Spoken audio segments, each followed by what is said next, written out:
If you're new, this is the show where I talk about how our world would change and how our lives would be if Pokemon really existed. Thank you for joining me regardless.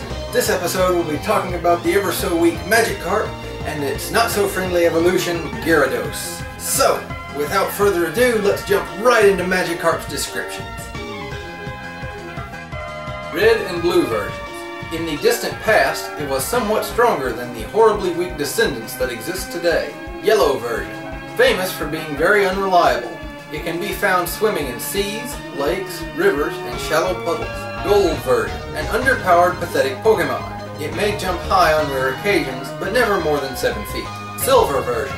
For no reason, it jumps and splashes about, making it very easy for predators like Pidgeotto to catch it in mid-jump. Crystal version. This weak and pathetic Pokemon gets easily pushed along rivers where there are strong currents. Sapphire version. Magikarp is virtually useless in battle as it can only splash around.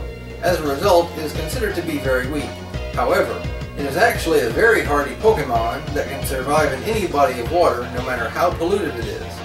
So Magikarp can really be summed up in one sentence.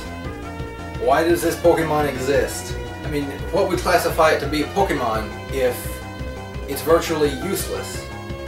It can survive in any body of water, but it gets pushed along by strong currents. It's virtually useless in battle. It's basically just a food source for Pidgeotto, so what classifies it as a Pokemon? What defines a Pokemon?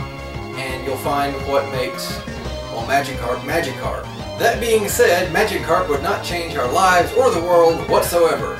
So let's move on to Gyarados' descriptions.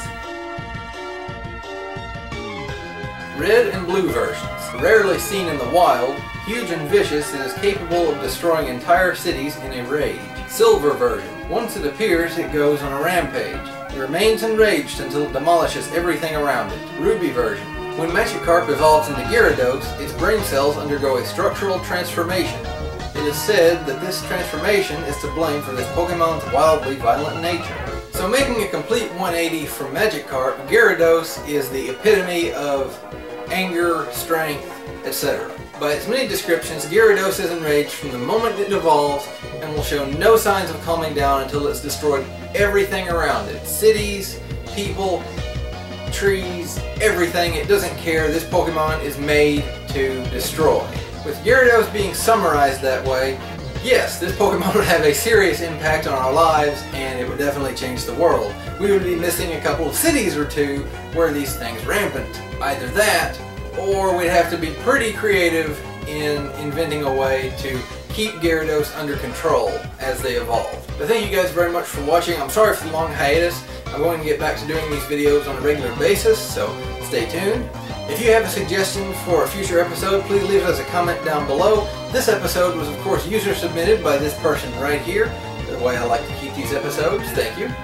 A note to those of you who are submitting Pokemon for me to talk about in the future.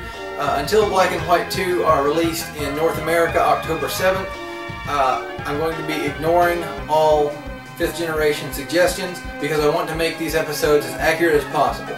But thank you guys very much for your continued support throughout the continued hiatus.